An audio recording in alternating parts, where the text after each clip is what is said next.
Good morning! Hi guys! Andito ako sa iba naman tong pinamalengkean ko. Ngayon papakita ko sa inyo. Dito ako minsan nadaan. Kapag kami dati ng asawa ko nag-walking, dito kami lagi sa kanila nadaan.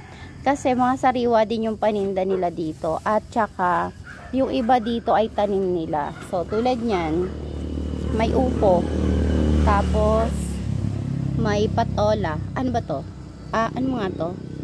Patola, tama. Tapos eto pipino, avocado, kamatis, okra, tapos yung talong.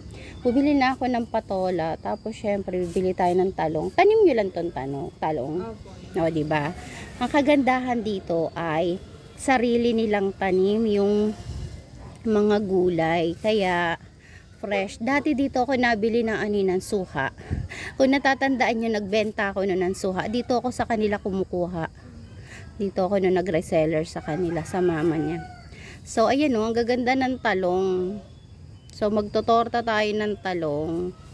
At sariwa. Maaga pa kasi. Sobrang aga pa.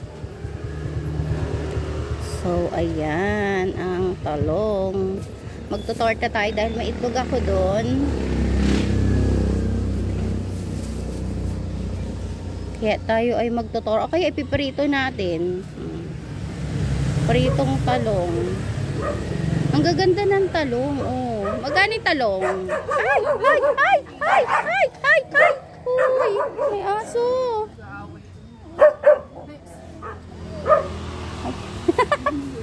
Takot talaga ako sa aso.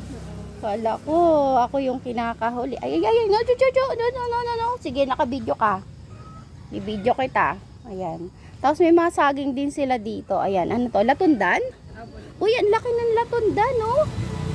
Ayan, ang latundan. Nakakatuwa naman. Pero ito ay para sa mga LBM. Yan, latundan na saging na yan. Ayan. Yung sabay nyo, magkano? Tanim nyo din yan?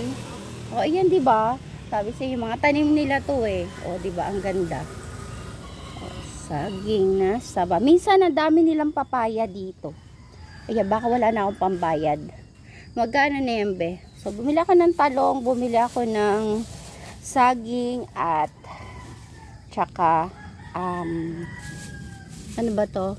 Avocado. Yan. Ito po, 130. O, sige. 50 po ito. So, diba, ito yan. Dito yan sa, kung kayo ay magagawi dito sa Pason Saging, dito yan. Dito yung kanilang tindahan. Tabi lang siya ng mushroom farm o sa gilid lang siya. Pag nagawi kayo dito sa Pason Saging, may mushroom farm dito. Malapit lang siya. So, ayan. May mga pinya. May mga kalabasa. Yung kalabasa, tanim nyo rin, be? Ayan.